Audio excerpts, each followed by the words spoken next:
മിഴാവും ചേങ്ങലയും അണിയറയിൽ മയക്കം നടിച്ചു കിടക്കുന്നു. നഗീറിന്റെ പെരുമ്പറ മുഴക്കവും ബാങ്കുവിളികളുടെ ആരോഹണ അവരോഹണങ്ങളും മൗനത്തിൽ ഒളിക്കുന്നു.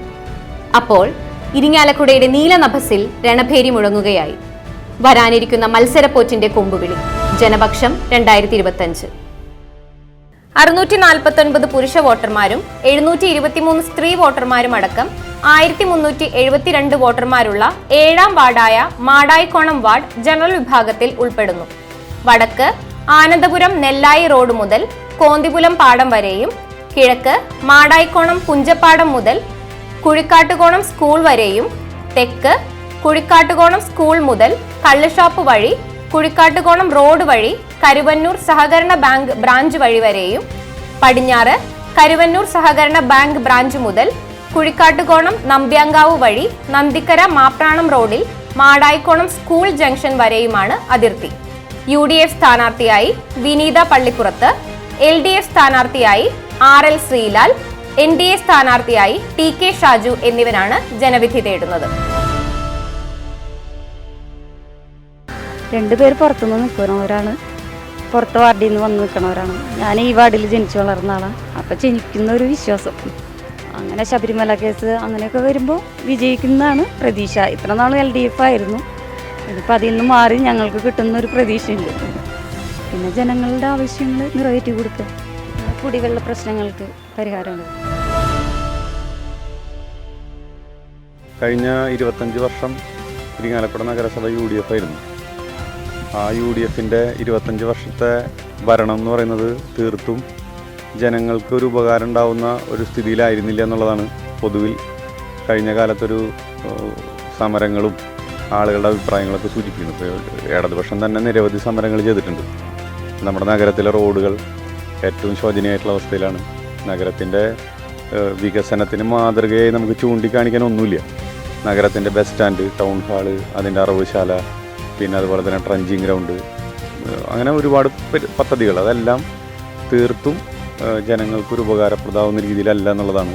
പിന്നെ ഒരു വികസനം ഏതെങ്കിലും തരത്തിലൊരു നല്ലൊരു കുടിവെള്ള പദ്ധതി കൊണ്ടുവന്നതായിട്ടോ അല്ലെങ്കിൽ കുടിവെള്ള ക്ഷാമം, കൃഷിക്ക് അനുയോജ്യമായിട്ടുള്ള ഏതെങ്കിലും പദ്ധതികൾ കൊണ്ടുവന്നതായിട്ടോ ഒന്നും എടുത്തു പറയാവുന്ന ഒന്നും UDFൻ്റെ ഭരണത്തിൻ്റെ കീഴിൽ ഉണ്ടായിട്ടില്ല. ഉറപ്പായിട്ടും സംസ്ഥാന സർക്കാരിൻ്റെ നേട്ടങ്ങൾ ഇതിനകത്ത് പ്രതിഫലിക്കും. അതിലേറ്റവും പ്രധാനമാണ് ലൈഫ് മിഷൻ. ഇരിങ്ങാലക്കുട നഗരസഭ ലൈഫ് മിഷനിൽ എന്ത് ചെയ്തു എന്നുള്ളത് അതും ഒരു ചോദ്യചിഹ്നമാണ്. മറ്റ് സ്ഥലങ്ങളിൽ തദ്ദേശ സ്വയംഭരണ സ്ഥാപനങ്ങളിലൊക്കെ നല്ല നിലയിൽ ലൈഫ് പദ്ധതി നടപ്പിലാക്കിയിട്ടുണ്ട്, വീടില്ലാത്തവർക്ക് ഫ്ലാറ്റുകൾ ഉൾപ്പെടെ. പക്ഷെ അത് ഇരിങ്ങാലക്കുട നഗരസഭയിൽ വളരെ പുറകിലാണത്. ഇടതുപക്ഷത്തിൻ്റെ കൗൺസിലർമാരും ഉൾപ്പെടെയുള്ള ആളുകൾ ബഹളം വെച്ചതിൻ്റെയും അതിൻ്റെ പിന്നിൽ നിന്നതിൻ്റെയും ഭാഗമായിട്ട് വന്ന വീടുകളെ ഈ നഗരത്തിലുള്ളൂ. ഈ ഇടതുപക്ഷത്തിൻ്റെ പാനലിൽ യുവജനങ്ങൾ മാത്രമല്ല, എല്ലാ വിഭാഗത്തിലുള്ള ആളുകളുണ്ട്. അനുഭവസമ്പത്ത്, അനുഭവക്കരുത്തൊക്കെ ഇതിൻ്റെ പ്രധാനമാണ്. പക്ഷെ ഒരു പുതിയ തലമുറയെ ജനങ്ങളുടെ മുന്നിൽ ജനസേവനത്തിന് വേണ്ടി അവതരിപ്പിക്കുക എന്നുള്ള ഏറ്റവും മികച്ച കാലത്തിനനുസൃതമായ ഒരു കാഴ്ചപ്പാട് ഇടതുപക്ഷ ജനാധിപത്യ മുന്നണി ഈ തെരഞ്ഞെടുപ്പിൽ പ്രത്യേകിച്ച് എടുത്തിട്ടുണ്ട്. ഇടതുപക്ഷത്തിൻ്റെ പാനലിൽ ഏതാണ്ട് പകുതിയോളം യുവജനങ്ങളാണ്. അപ്പം അത് നാളത്തെ ഇരിങ്ങാലക്കുടയുടെ വികസനത്തിനൊരു വലിയ കുതിപ്പ് തന്നെ ഉണ്ടാക്കും എന്നുള്ള കാര്യത്തിൽ തർക്കം വേണ്ട. ജനങ്ങളുടെ ഇടയിൽ അത് നല്ല ചർച്ചയുണ്ട്. വാർഡിൻ്റെ ചുറ്റുവട്ടം മുഴുവൻ നിറഞ്ഞ പാടങ്ങളും തോടുകളൊക്കെ നിറഞ്ഞൊരു പ്രദേശമാണ്. അപ്പം അതിനെ കേന്ദ്രീകരിച്ചുകൊണ്ടൊരു ലിഫ്റ്റ് ഇറിഗേഷൻ പദ്ധതി ഒരു പ്രധാനപ്പെട്ട ഒരു കാര്യമായിരിക്കും. വെള്ളം പമ്പ് ചെയ്ത് കരകൃഷി ഉൾപ്പെടെയുള്ള സംവിധാനത്തെ പ്രോത്സാഹിപ്പിക്കുക, അതുവഴി നമുക്ക് കിണറിലേക്ക്, ജലാശയങ്ങളിലേക്ക് വെള്ളം ഇറങ്ങുന്ന ശാസ്ത്രീയമായൊരു സംവിധാനം. ഞാനത് വിശദീകരിക്കാതെ തന്നെ അറിയാമല്ലോ. അപ്പോൾ അത് അങ്ങനെ അത്തരത്തിലൊരു ലിഫ്റ്റ് ഇറിഗേഷൻ പദ്ധതി ഒരു പ്രധാനപ്പെട്ട കാര്യമാണ്. കുടിവെള്ള പ്രശ്നത്തിനുൾപ്പെടെ ഒരു ശാശ്വത പരിഹാരം, ശാസ്ത്രീയമായ പരിഹാരം ഉണ്ടാക്കിയെടുക്കാൻ വേണ്ടി കഴിയും.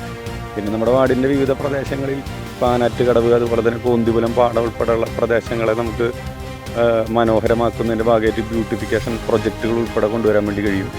കുറ്റപത്രത്തിലൂടെ കഴിഞ്ഞ ദിവസങ്ങളിൽ ഇടതുപക്ഷ ജനാധിപത്യ മുന്നണി കഴിഞ്ഞ 25 വർഷക്കാലമായിട്ട് ഇവർ നടത്താതെ വികസന മുരടിപ്പിൻ്റെ ഭാഗമായി വെച്ച ഒരു കുറ്റപത്രം സമർപ്പിച്ചിട്ടുണ്ട്. ആ കുറ്റപത്രത്തിൽ പറഞ്ഞതെല്ലാം വരുന്ന കാലങ്ങളിൽ ഇടതുപക്ഷ ജനാധിപത്യ മുന്നണി ചെയ്യും എന്നുള്ളതാണ് ഇപ്പോൾ തൽക്കാലം എനിക്ക് പറയാൻ വേണ്ടി കഴിയുക. തെരഞ്ഞെടുപ്പിൽ നമ്മൾ ഉന്നയിക്കുന്നത് വികസിത ഇരിങ്ങാലക്കുട എന്ന NDAയുടെ ആ സങ്കല്പം സാക്ഷാത്കരിക്കുന്നുണ്ട്. നമുക്കറിയാം UDF ആയാലും LDF ആയാലും മാറി മാറി ഭരിച്ചിട്ട് ഇവിടെ പഴയ പൊർത്തുശ്ശേരി പഞ്ചായത്തിനോട് വളരെ അവഗണനയാണ്. നമുക്ക് ഈ വാർഡിനടുത്ത് പരിശോധിക്കുമ്പോൾ അറിയാം, 15 വർഷം ഇവിടെ LDF ഭരിച്ച ഒരു വാർഡാണ്. ഇതുവരെ ഒരു ലിഫ്റ്റ് ഇറിഗേഷൻ പദ്ധതി, നല്ല രീതിയിലുള്ള ഒരു ലിഫ്റ്റ് ഇറിഗേഷൻ പദ്ധതി ഈ വാർഡിനകത്തില്ല. അതുപോലെ തന്നെ ആനാട്ടുകടവ് ടൂറിസം, ആ ആനാട്ടുകടവൊക്കെ എത്ര ഭംഗിയായിട്ട് വയോജനങ്ങൾക്കൊക്കെ ഇരിക്കാനും വൈകുന്നേരം വിശ്രമ കേന്ദ്രമായിട്ട് ഉപയോഗിക്കാൻ പറയും. ആ ആനാട്ടുകടവിൽ പോലും ഒരു ഇരിക്കാനുള്ള സംവിധാനമോ ലൈറ്റോ കുളിക്കടവോ അയ്യപ്പ ഭക്തന്മാർക്കുള്ള ഇതോ ഒന്നും തന്നെ ഇല്ല. അതിനുപരി ഈ തെരഞ്ഞെടുപ്പിന് ഒരു പ്രത്യേകത എന്ന് പറഞ്ഞാൽ നമ്മുടെ ഈ പഴയ കൊത്തശ്ശേരി പഞ്ചായത്ത് പ്രദേശത്ത് ഒരു പ്രത്യേകതയുണ്ട്. അത് കരുന്നൂർ ബാങ്ക് തന്നെയാണ്. കരുന്നൂർ ബാങ്കിൽ നിരവധി ആളുകളുടെ നിക്ഷേപങ്ങൾ എടുക്കണം. നമ്മൾ വീടുകളിൽ ചെല്ലുമ്പോൾ സങ്കട കണ്ണീരാണ് കാണുന്നത്. അതിനൊരു മോചനമില്ല. ഇവർ പറയുന്നത് 5000 കൊടുക്കുന്നുണ്ട്, 2000 എന്തോ കടം മേടിക്കാൻ പോകുന്നതോ അല്ലെങ്കിൽ കടം വാങ്ങാൻ പോകുന്നതോ കടം തിരിച്ചു കൊടുക്കാൻ പോകുന്നുള്ള രീതിയിലാണ് സഖാക്കന്മാർ പറയുന്നത്. നമ്മളിവിടെ ആലോചിക്കണം എത്ര ആളുകളുടെ പേരിലാണെന്നറിയും ഇവിടെ ബിനാമി ലോണുകൾ. ഇവിടെയുള്ള പാർട്ടി സഖാക്കന്മാർ ഇവരൊക്കെ കമ്മീഷൻ പറ്റിയിട്ടാണ് ഈ ബിനാമി ലോണുകൾ. ഇതൊക്കെ തന്നെ തിരിച്ചടച്ച ഈ പാവപ്പെട്ടവരുടെ നിക്ഷേപം കൊടുക്കാൻ കഴിയും. ഇപ്പോഴും ചില തൊഴിലാളി സഖാക്കന്മാരൊക്കെ ഇതൊക്കെ പറഞ്ഞ് പറ്റിച്ചു കൊണ്ടുപോകുന്ന ഒരു ഇതാണ്. അതിനുപരി തന്നെ ഈ വർഷം നമുക്കറിയാം സ്വാമി അയ്യപ്പൻ്റെ ഒരു വിഷയം നമുക്ക് തന്നെ അറിയാം, ശബരിമല കോവിലിൻ്റെ വിഷയം. ശബരിമലയിൽ കാണിച്ചു കൂട്ടിയ തോന്നിയാസം ഇനി ആരോടും പറയണ്ട, അത്രമാത്രം നവമാധ്യമങ്ങളിലൂടെയും പത്രമാധ്യമങ്ങളിലൂടെയൊക്കെ എല്ലാവരും കണ്ടറിഞ്ഞതാണ്. പത്മകുമാറായാലും വാസു ആയാലും ഇന്നലെ കണ്ടില്ല, കോടതി പരിഗണിച്ചപ്പോൾ ജാമ്യം തന്നെ വീണ്ടും കൊടുക്കാത്തൊരവസ്ഥ. അപ്പോൾ വലിയൊരു കൊള്ളസംഘമാണ് ഇവിടെ ഇതിന്. ആ കൊള്ളസംഘത്തിനെതിരെ പോരാട്ടമാണ് ഇവിടെ നയിച്ചുകൊണ്ട്. അപ്പോൾ നന്മയും തിന്മയും തമ്മിലുള്ള ഒരു പോരാട്ടമാണ്. ഒരു സ്റ്റിയറിംഗ് കമ്മിറ്റി ഭരണമായിരുന്നു. കാരണം UDF ഒറ്റയ്ക്ക് ഭരിക്കാൻ കഴിയില്ല. LDFൻ്റെ പിന്തുണയോടുകൂടിയാണ് ഭരണം നടന്നത്. അതിൻ്റെ ഭാഗമായിട്ടാണല്ലോ പല സ്റ്റാൻഡിംഗ് കമ്മിറ്റി, ആരോഗ്യ സ്റ്റാൻഡിംഗ് കമ്മിറ്റി, വിദ്യാഭ്യാസ സ്റ്റാൻഡിംഗ് കമ്മിറ്റി, ക്ഷേമകാര്യ സ്റ്റാൻഡിംഗ് കമ്മിറ്റി, ഇതൊക്കെ LDFൻ്റെ കൗൺസിലർമാർ ആരംഭകനെ കിട്ടിയ UDFൻ്റെ ആളുകൾ വോട്ട് ചെയ്തിട്ടില്ല കിട്ടിയത്.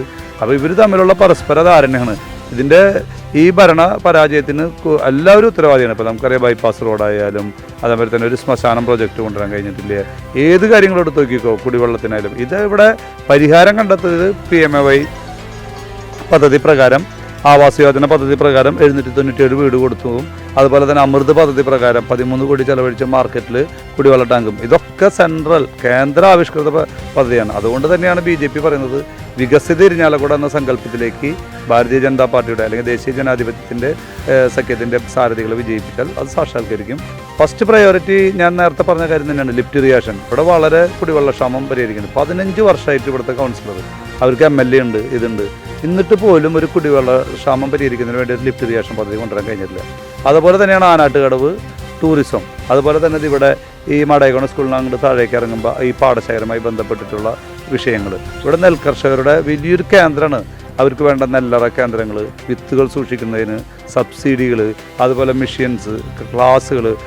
ശരിക്കും പറഞ്ഞത് ഒരു ദ്വീപ് പോലെയാണ് ഇത്. ഈ പ്രദേശത്തിന് ചുറ്റും നെൽപ്പാടങ്ങളാണ് മുഴുവനുള്ളത്. അപ്പോൾ അതിന് വേണ്ട രീതിയിലുള്ള സജ്ജീകരണങ്ങളും ഒരുക്കാൻ തന്നെയാണ് പ്രയോറിറ്റി. നെൽകർഷകരെയും മറ്റു കർഷകരെയും സഹായിക്കുന്നതിന് വേണ്ടി വാടകർഷകരും ഉണ്ട്, അവരെയും സഹായിക്കാനുള്ള തീരുമാനങ്ങൾ എടുക്കാൻ വേണ്ടി.